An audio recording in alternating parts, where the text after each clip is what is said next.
You know, have you ever looked at someone and just thought, man, they have all the luck. It's like good fortune just follows them everywhere they go.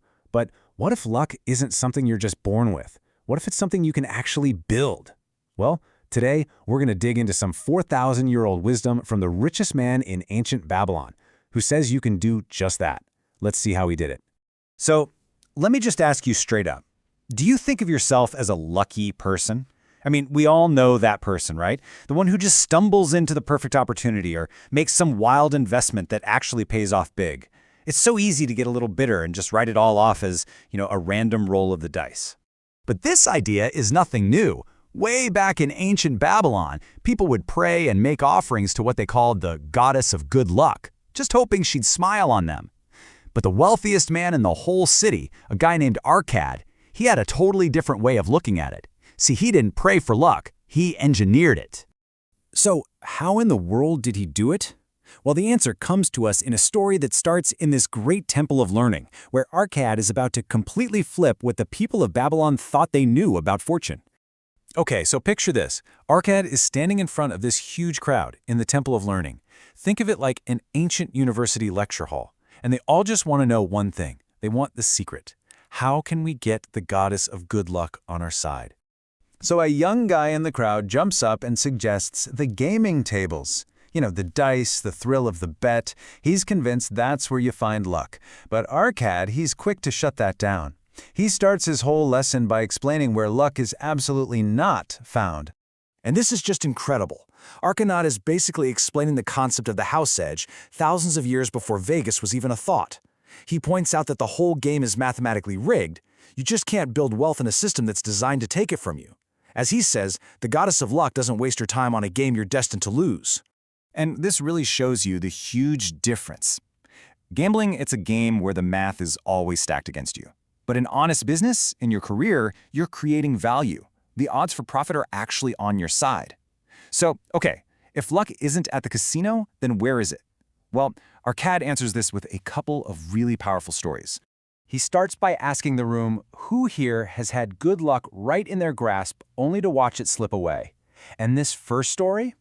Wow, it's a huge lesson on the real cost of procrastination. An old merchant gets up, and you can just hear the lifetime of regret in his voice. He starts telling a story from when he was young, a tale about one single moment that could have completely changed his life, if only he hadn't let it slip right through his fingers. The opportunity itself was amazing. His own father came to him with an insider tip about a new project to bring water to some barren land. The plan was solid, a guaranteed moneymaker. All he had to do was invest a small bit of his earnings. So why did he hesitate? The reason is almost painfully relatable. He and his wife wanted to buy some fancy new clothes. It's literally the ancient version of choosing the newest iPhone over investing in your 401k. He chose that immediate hit of looking good over the long-term gain of building real wealth. And of course, the project made a fortune for everyone else who got in. So here's the crucial takeaway, this powerful redefinition.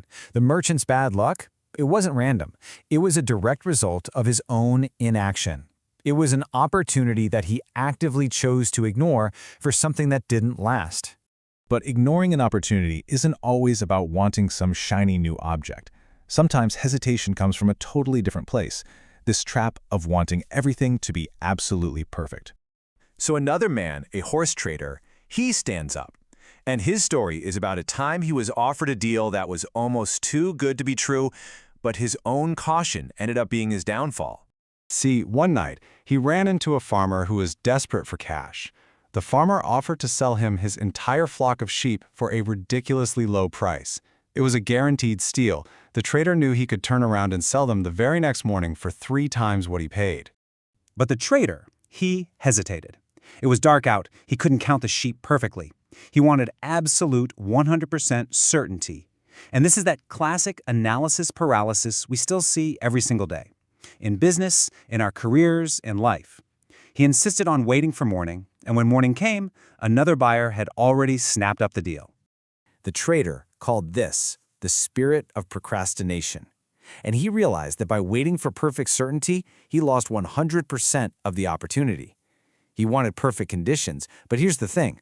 Opportunity doesn't wait for conditions to be perfect. Okay, so we've got two stories of missed chances. One because of a desire for luxury, the other because of a desire for certainty. And this is where Arcad finally drops the big secret. This is how you attract the goddess of good luck. A man in the crowd actually shouts this at the merchant, and it just perfectly captures the whole lesson. Opportunity rewards speed. It favors the people who act decisively. It is not going to wait around for you to make up your mind. You see, Arcad explains that the goddess of luck isn't some magical force. She's actually pretty logical. She is drawn to what he calls men of action. Lucky people aren't just sitting around waiting for their break. They're the ones who say yes when an opportunity, even one that's disguised as hard work or requires a quick decision, shows up. And this, right here, is Arcad's ultimate secret.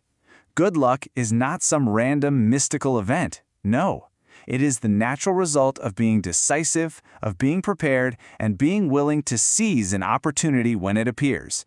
Action, he teaches, is the magnet for good fortune.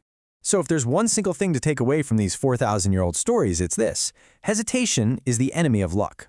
Every single time you say, I'll do it later, or I just need to wait for the perfect moment, you are actively pushing the goddess of good luck away.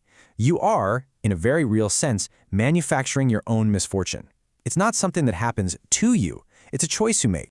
And that brings us to the final challenging question for you.